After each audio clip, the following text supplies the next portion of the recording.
Okay, thanks very much. Very good to be here. And it's very good that I'm following on after the panel we just heard, because I'm here to talk about one of the things that was alluded to in the kind of negative news and negative expectations part of the panel, which is the idea that we're facing a future in which there'll be no work, in which human beings will be replaced by robots, or maybe even there will be a singularity in which we will produce an artificial intelligence with godlike powers, and we'd better hope that it likes us as pets, basically.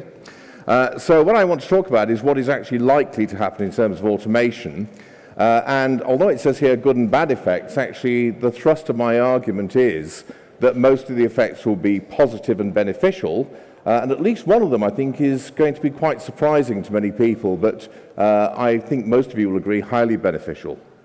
So this is the kind of vision of the future that a lot of current commentary would have, that the world is going to be taken over by robots looking rather like that.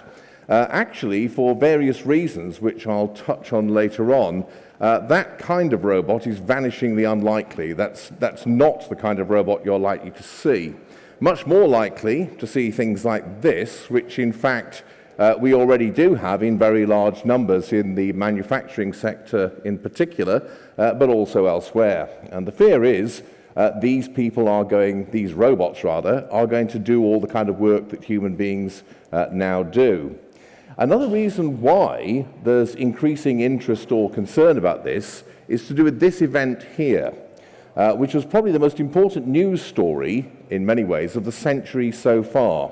Far more important certainly than any electoral results that you may have heard.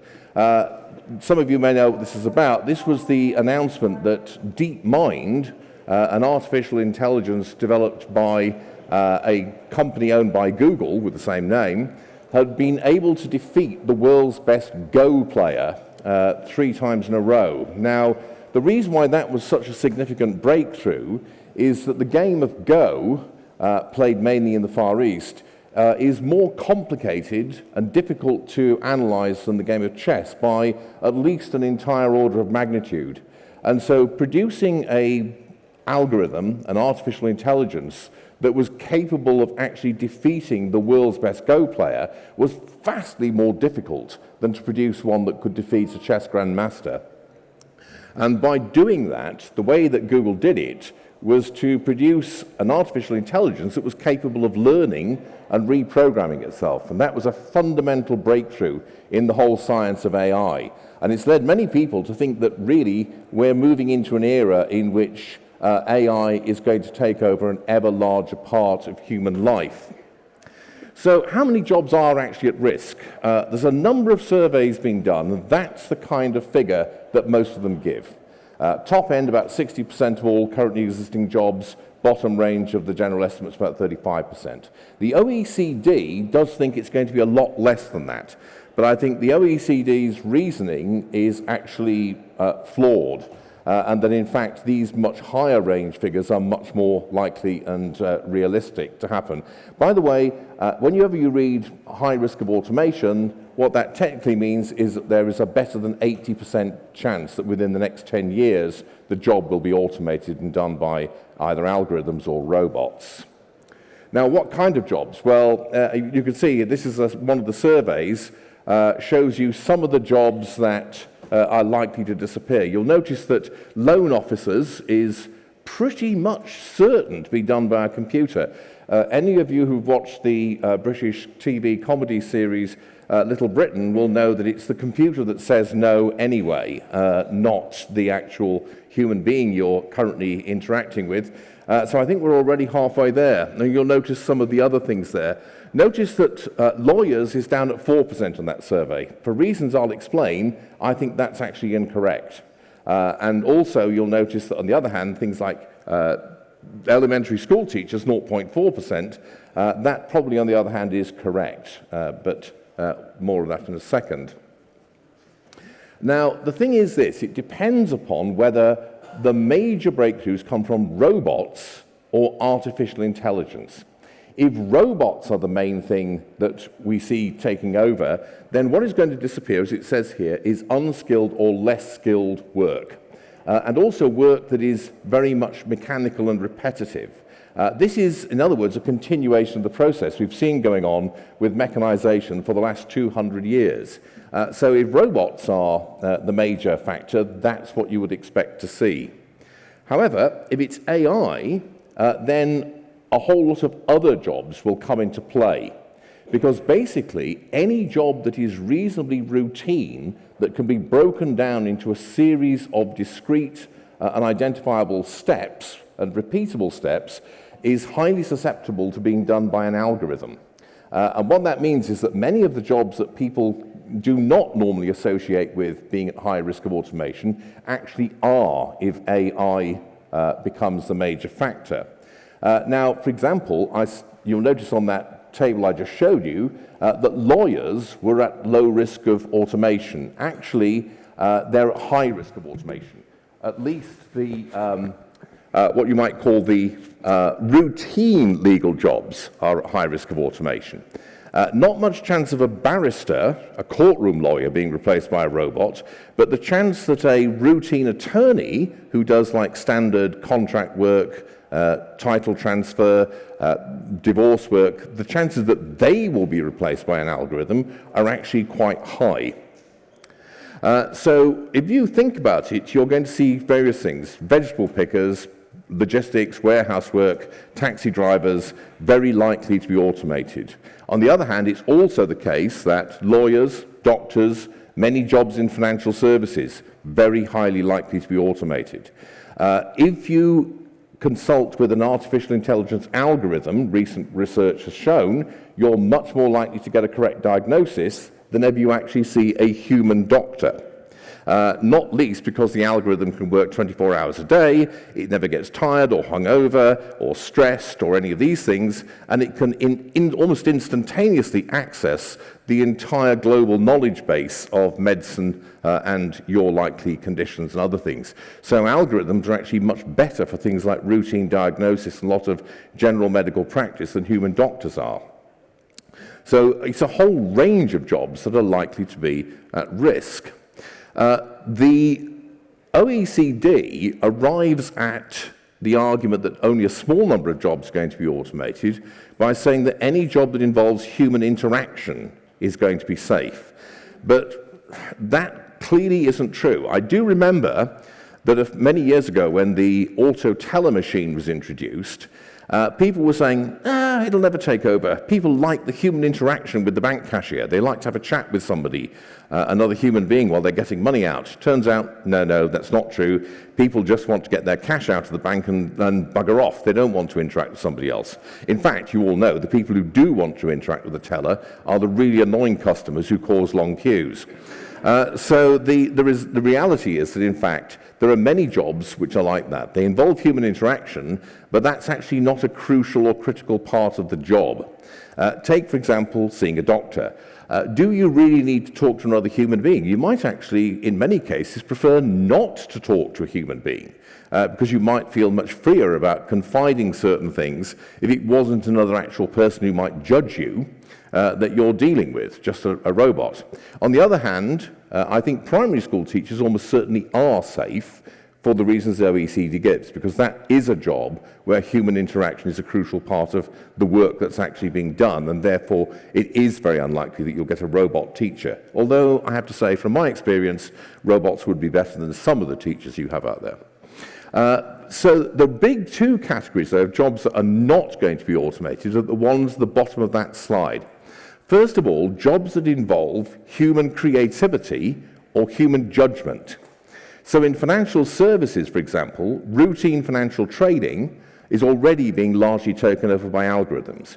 But things that involve judgment, like company flotations or raising capital for large projects or a lot of wealth management tasks, they are very unlikely to be automated because they require that undefinable quality of human judgment. Now, you may say, surely you can get an algorithm that will acquire the qualities of human judgment. And with AI, up to a point, you can do that. But only up to a point, because the critical quality that human beings bring is self-awareness and reflexivity. Now, the reason why I do not share Ray Kurzweil's hopes or fears that we're going to see a godlike AI and then a singularity is that I think that theories of that kind conflate intelligence and self-awareness or self-consciousness. I think we're going to have extremely intelligent AIs, but what those AIs will not have, I believe, is self-awareness. We really still, to this day, have no idea of what self-consciousness or self-awareness is. We just don't know what it is or where it comes from or how it exists. There are people, like American philosopher Daniel Dennett, who say, there is no hard problem. It's just a purely mechanical connection between the size of the brain, the interconnectivity of the brain, and self-consciousness. But in fact, there's lots of empirical evidence, I think, which shows that that's not true. From the animal kingdom, we know that certain animal species are self-aware. There are other animal species which have brains of equivalent complexity and are actually, in many cases, highly intelligent that are not self-aware. So there's clearly no straightforward link of that kind. So what that means is that, therefore, although you may produce incredibly intelligent AIs, and these AIs will, after a while, be able to teach themselves on the basis of repeated experience to do what they do even better than they did before, what they will not be able to acquire is that indefinable human quality of being able to make judgments in a way that involves tacit knowledge, and which therefore can't be articulated or spelt out. The other thing that is, and this is the really interesting point though, the other thing that is very hard to reproduce is this, the human hand. Automating the human hand and the combination of the hand and the brain is incredibly difficult. You can do it, but only at immense cost.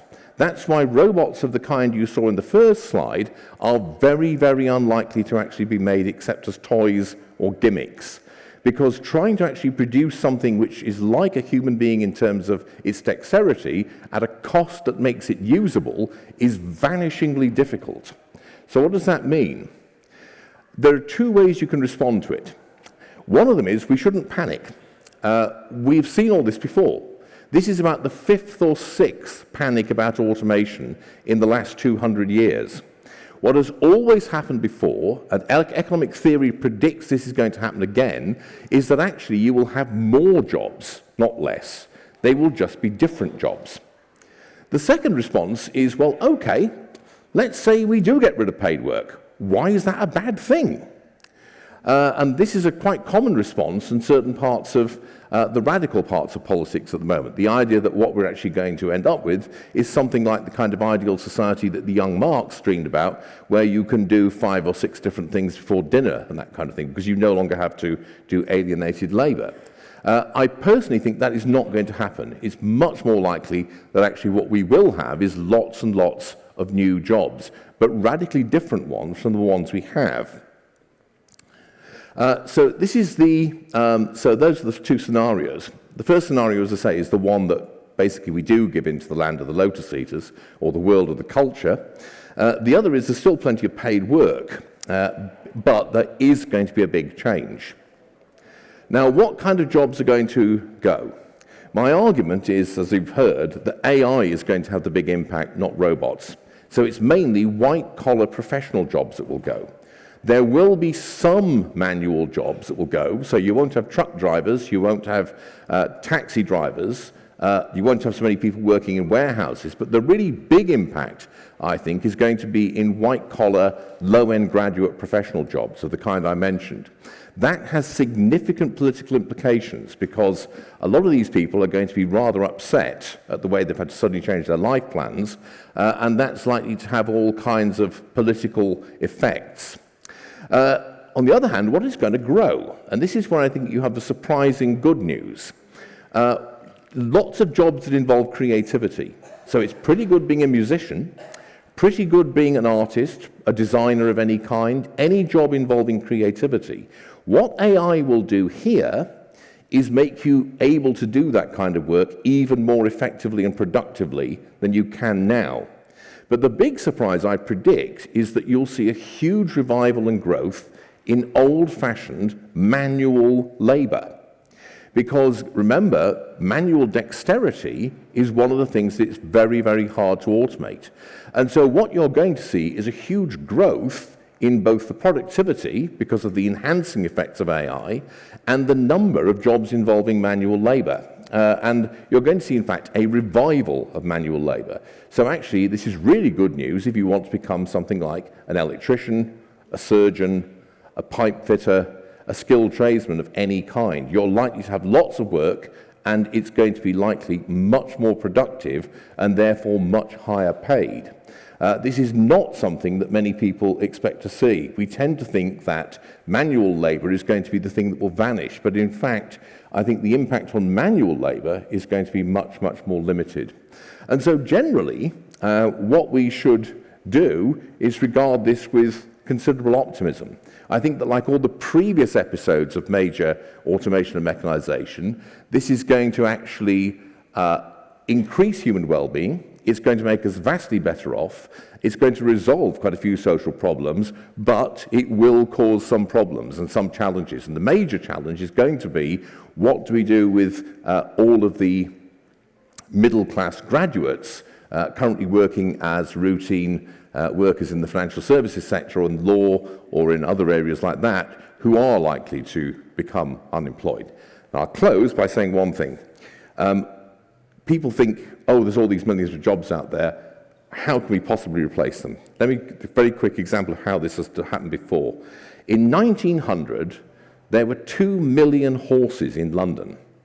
Those horses employed nearly 100,000 people as farriers, stable lads, people mucking out stables, that kind of thing. By 1930, there were almost no horses left in London apart from ones that were guarding the Queen.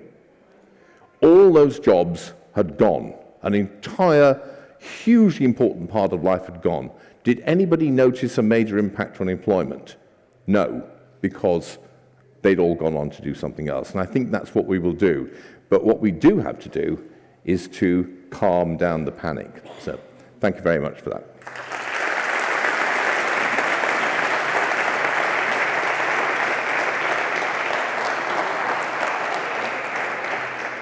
So we have time for questions and answers here.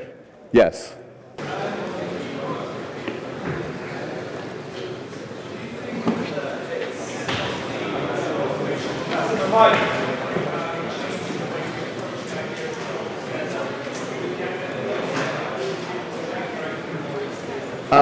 I think that's hard to say, really. The question was whether or not it's going to lead to a change in the way we think about like connections between people. Is that right, basically? I think that's more to do with the rise of social media and the internet than with automation per se. What automation may do is change the way we think about the structure and organization of work. Less emphasis upon employment, more emphasis upon self-employment. But that's a different issue. So I think it's more the internet that does that. Yep.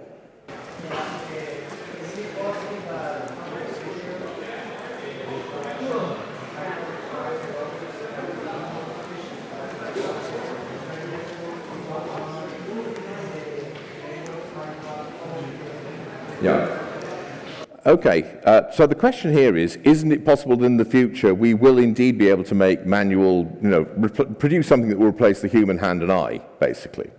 The answer is maybe, but you can't rule that out, obviously.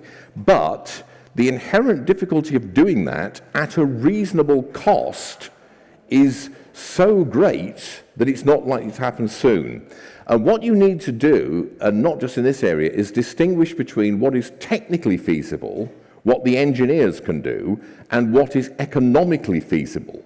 Because there are all kinds of things that the engineers can do, but they can't do it at an acceptable cost. And I think that this is an example of that. Engineers can make things now that reproduce most human hand movements, and you can combine that with an AI. But the problem is that the devices that they can produce are incredibly expensive, and you're only going to invest in them if the marginal benefit is greater than the marginal cost, if you're economically rational, that is. And so it's extremely difficult to actually work out how you can get the cost down to the level where that is the case. So it's not theoretically impossible that we can do that. It's just that in economic terms, it's unlikely. And sorry, I have to stop there, but if anybody wants to talk to me afterwards, then I'm free to chat. So, thank you.